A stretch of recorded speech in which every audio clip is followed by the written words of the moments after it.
Well, hello, ladies and gentlemen. Welcome back to the James Freel Show for today, July 6th, 2018. My name is James, and I'm your host. Happy to have you back. Before we get ready or get started with the next show, I do have a few pieces of housekeeping to put together. So when I last left you, I said that our next show would have a guest, and that still is the case. However, the guest that I'm having is going to be a part of a separate series. I've decided to keep my standard podcast, the one that you are all familiar with, separate from that because when it comes to my typical show, I like to limit it to 30 minutes exactly. As you can see on the platform I'm on now, they add that extra second. But when I finish the project, it's 30 minutes, and I like to keep it that way. But when it comes to having guests, I've had a few instances where I've had them on, and I can't really limit it to 30 minutes, and I don't want to, especially when I have someone on that has something interesting to say. So that's going to be called Conversations with James Freel. This is the 28th episode of just the James Freel Show. Conversations will start out with number 1. I've already recorded a few episodes of Conversations with James Freel, but I'm still getting the hang of conversation itself. I'm typically just used to being the one sitting here in front of the mic and talking and rambling alone.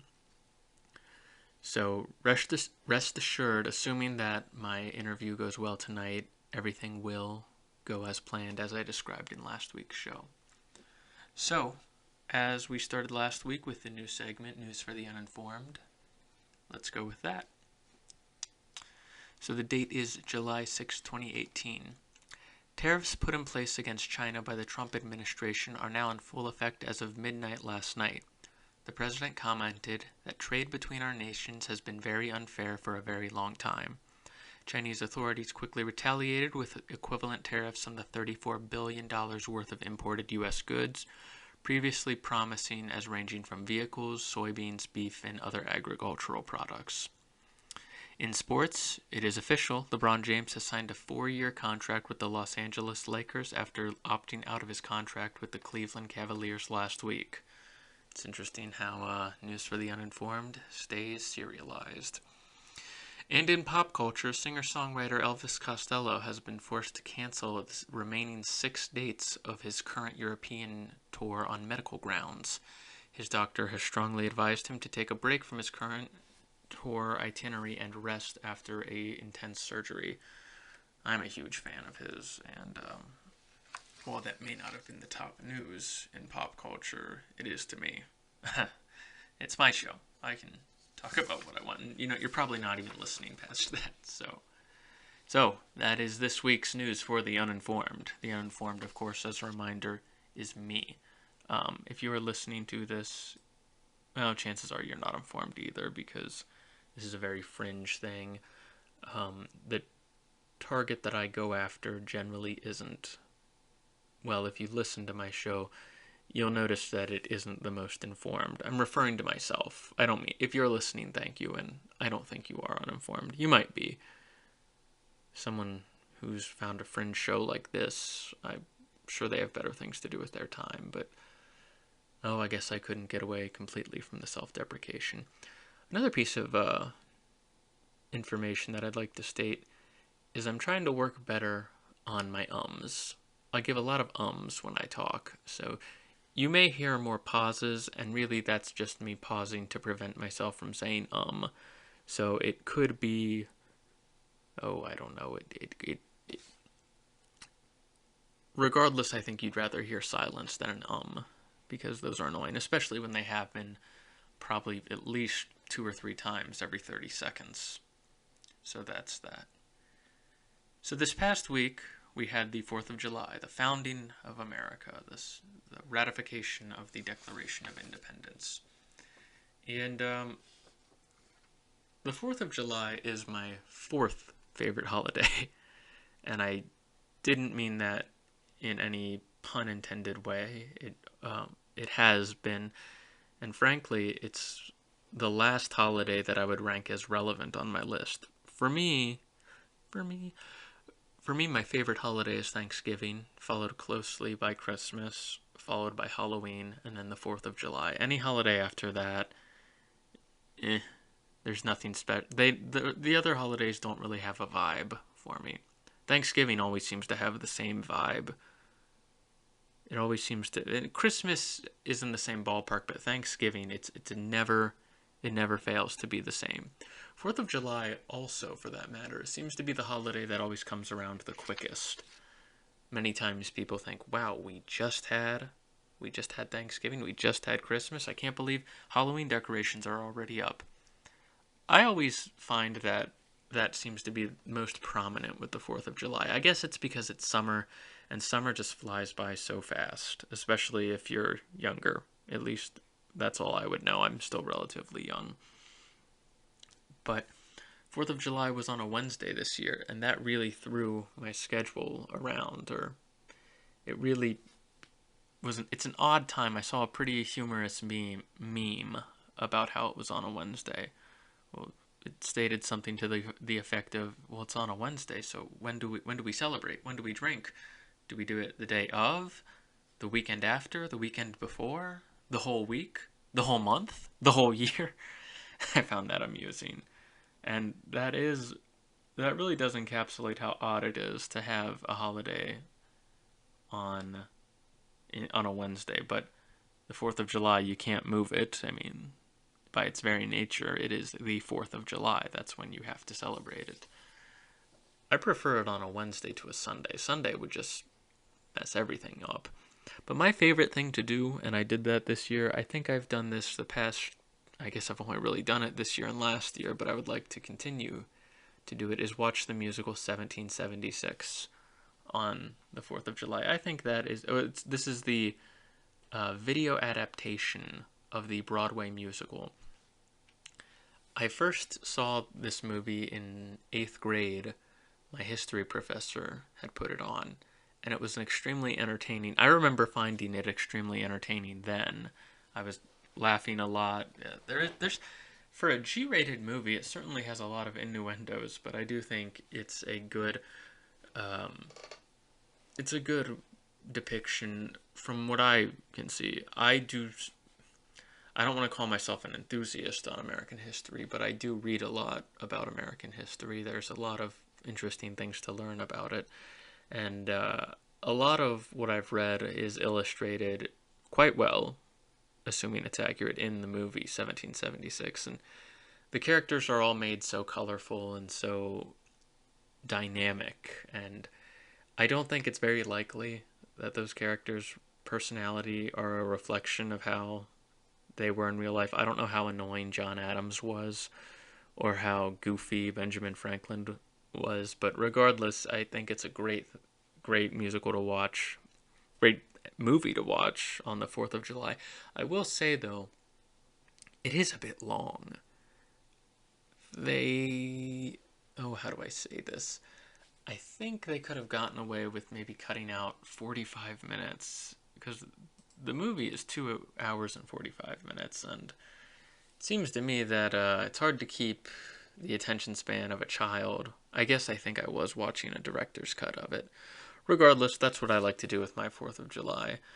Another interesting thing is, right now I'm living in a subdivision, and it sounded like a war zone. I have no problem with fireworks on the 4th of July. I don't want to be a crotchety old man who's going out and saying, "Isn't it about time you hooligans stop?" It really does. It sounds like the closest thing to a war zone.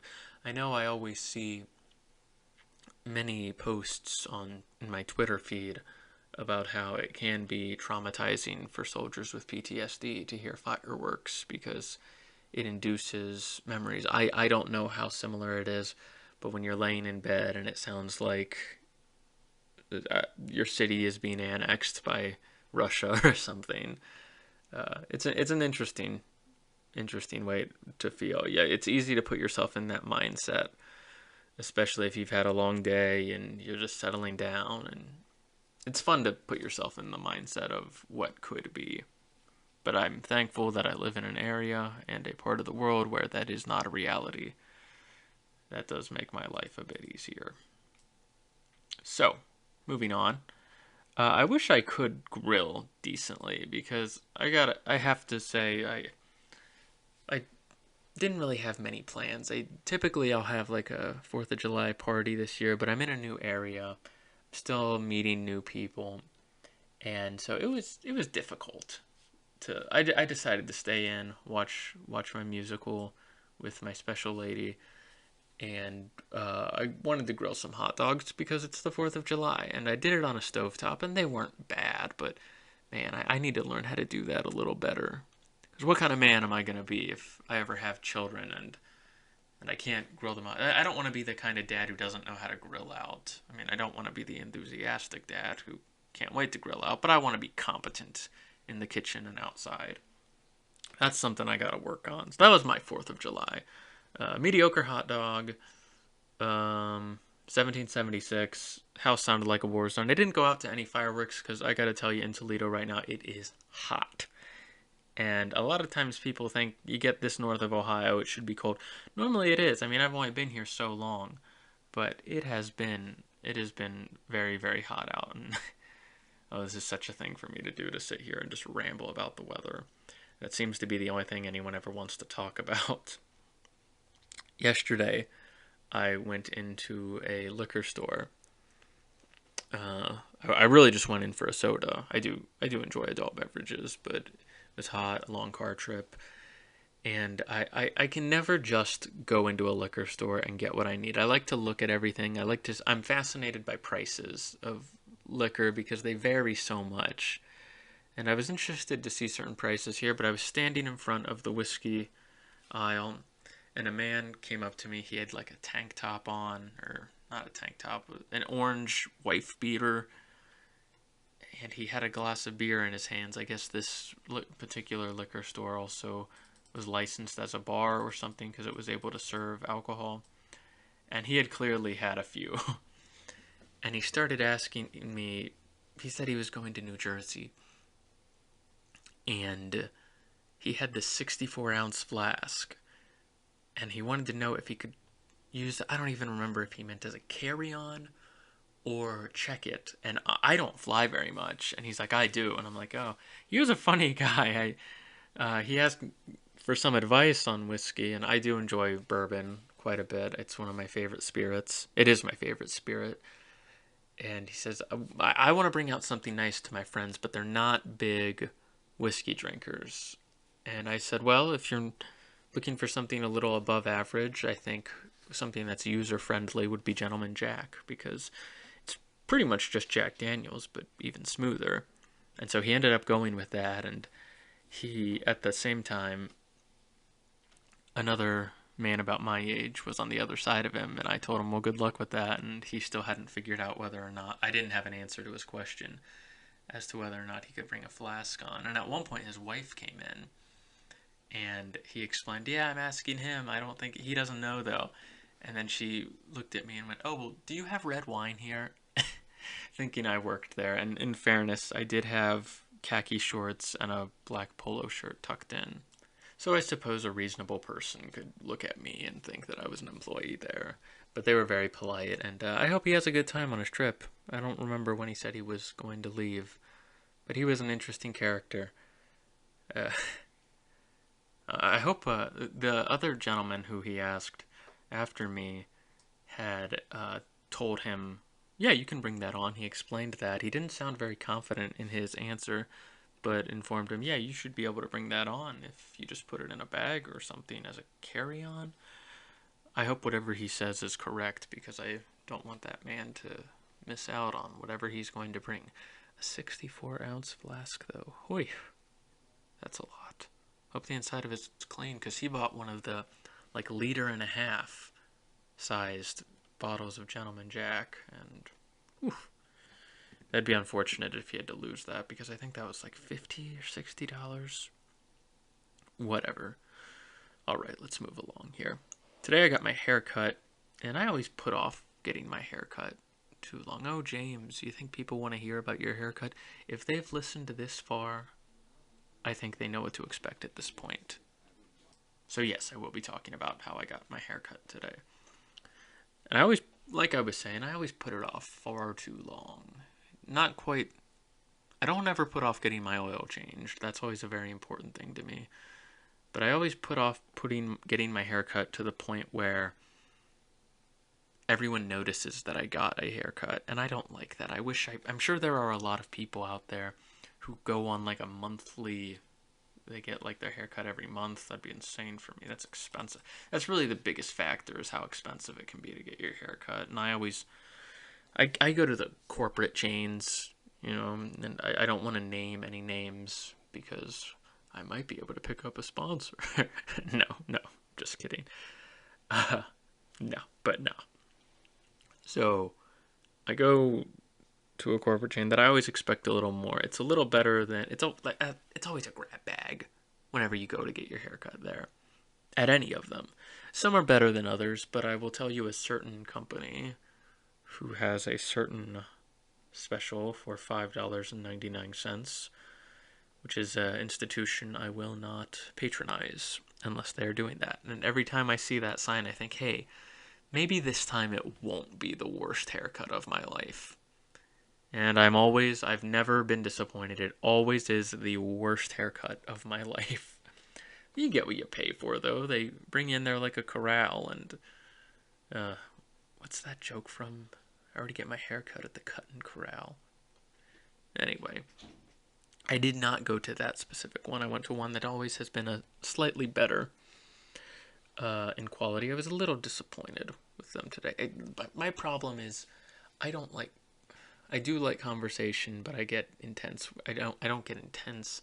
I'm not good at conversation, which is one of the reasons I've recorded already 3 conversations with James Freel, and none of them have been uploaded because I have not been satisfied with the outcome. And it's more on me, not the other people. In fact, I would say completely on me. Oh, James, they know what you mean. Maybe they do. Maybe they don't. I always wait way too far. It's always way too far into the haircut, and then I realize, all right, it's too late to start a conversation now, because what do you think? The average haircut takes like 25 minutes. If you don't start talking in the first, I would even say 2 or 3 minutes, and that's, I think, being generous. It's going to be weird if in the middle you just start asking questions. The whole vibe would be off. The conversation doesn't go anywhere. So, in hindsight, it's not a bad haircut, and I thank the people there. What are you supposed to tip a haircut person? Because at a place I go to, like, my haircut's like $15. And I live in Ohio, so that's probably cheaper if you're living and listening from the East or West Coast. But if you tip 20%, which sounds good to me at least, that's only $3. And if it takes them 25 minutes... I don't know how much they get. Do they get paid strictly in tips? I would hope they would get hourly. So I always wind up tipping about 33%. Because I tip $5 on that. I think that's a fair one, given their time. And I don't know. It's you can't really ask people straight up. What do you normally get tipped? And because they're gonna say more than, not necessarily. They might be honest. I shouldn't assume the worst in a haircutter just because they're trying to make a living. How dare you, James? That's my experience at a barber shop. Oh, I've probably talked about this subject before, and I'm going to talk about it again. I love audiobooks. Do you? Do you like audiobooks? They've ruined me. I'm a big fan, and I think they might be making me stupid. I do. I think they're hurting my ability to read regularly, because I need that. There was that episode of Seinfeld where George Costanza is having to read a textbook, and he's like, I can't do this. Those books on tape have ruined me. And that was in the 90s.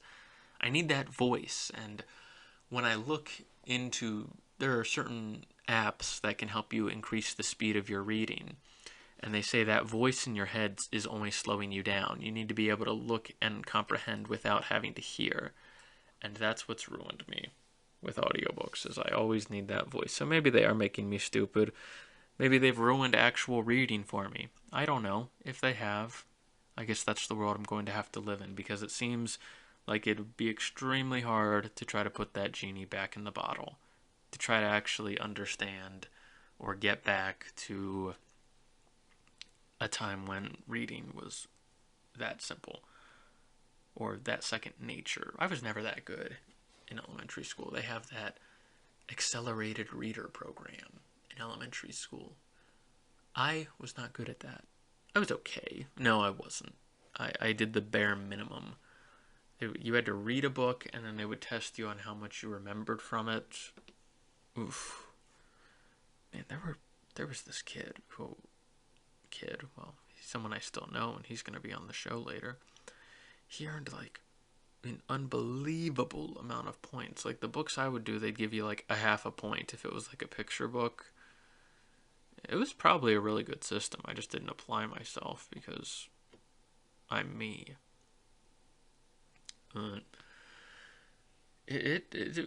Honestly, when I'm thinking back, it probably was a good system. I think I once earned, they had the bronze, silver, and gold medal. I never won the gold medal. I think I may have at one point won the silver.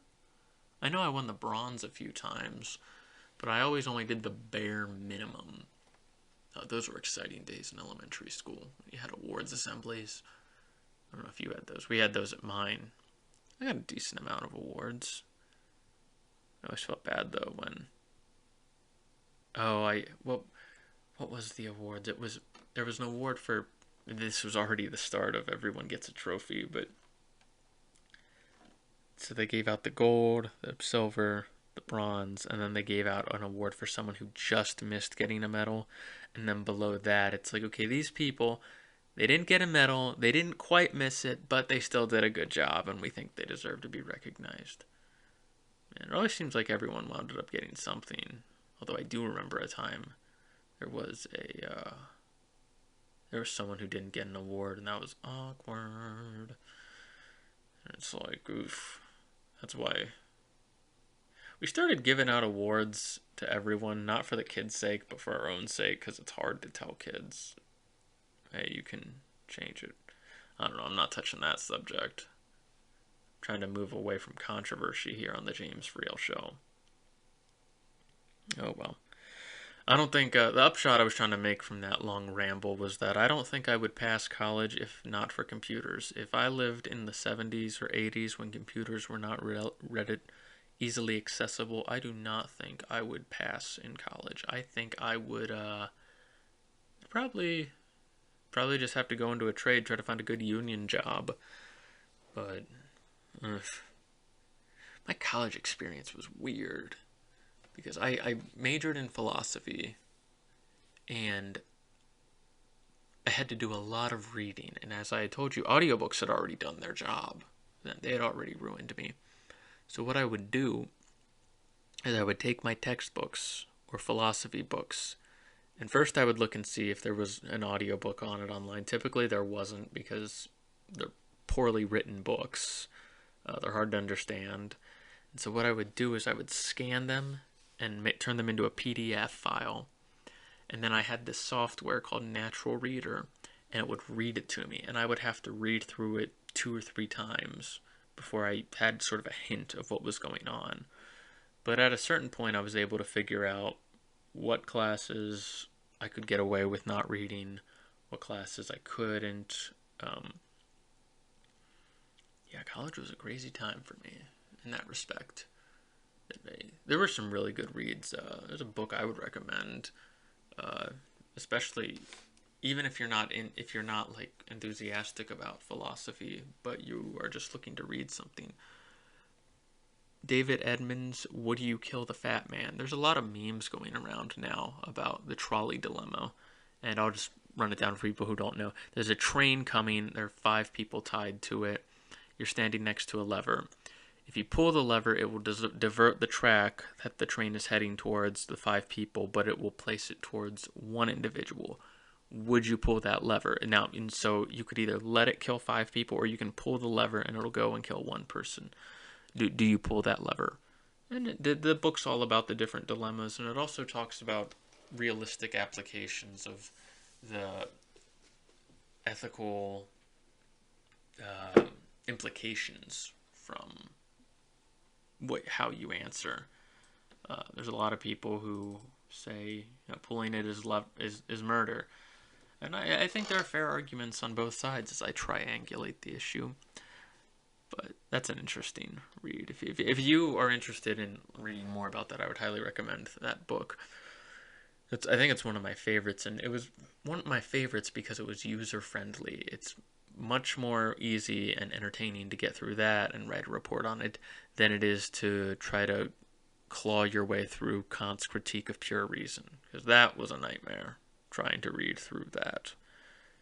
I didn't. It's one of my life goals to actually be able to read that book. I don't think I ever will, especially if I continue on the path of audiobooks that I have. Whatever, though. It makes me mad. Hey, James, you think people want to hear about what makes you mad? Again, I will retort by saying that if they've made it this far, they know what to expect, so I'm going to keep talking. Christmas in July. I am getting older, and as I talked about earlier, how these holidays, they start coming quicker and quicker. I still stand by that July 4th is the one that comes across the quickest. But, my golly, Christmas still comes really, really fast. Who came up with Christmas in July? I think it has to have been invented by someone young, or maybe a market did it to cash in on more. Hang on, let me look this up. Christmas in July history. Let's see here. What do we got here? Okay, Wikipedia. Christmas in July is Christmas celebration held in the month of July in nature, which differs by hemisphere. Wait a second. Whether a 1892 French opera, which, it probably would have been better if I had looked this up beforehand. I guess, is it colder in certain areas in July than it is in other areas? That would make sense. Are you going to read it and figure out? Probably not, for reasons already discussed. I can't use my screen reader here. That would be too loud and obnoxious. But still, when I see a Christmas in July thing up at the local pub, it makes me upset. Why can't you just wait what's going to feel like 2 weeks and it'll be here? I don't like to be angry like this. I'm not really. If you're into that, that's fine. Enjoy it. I'm just not going to go. I might go if it's a fun time. Yeah, what am I talking about? I got no one inviting me to a Christmas in July celebration. I probably would go if I was invited. You know what? I'm changing my mind. If you are a listener and you have a Christmas in July, please email thejamesfreelshow@gmail.com. Let me know about it. I will plug your event to all 2 of my listeners. I don't even think my last show got a single listener. That's okay. It only takes 1, and I think the first one only has 1 because someone might have accidentally clicked on it. But I'm keeping it quiet because I don't want anyone I know in person to know about this. And you know who you are if you're listening.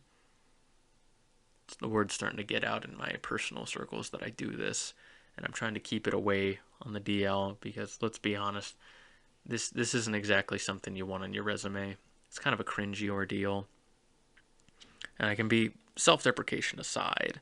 This isn't the most. I think this is something that I'll regret in the future. Maybe, I hope not, though, because I have a fun time doing it. But I think that's all we got for this week. Thank you for listening to the James Freel Show.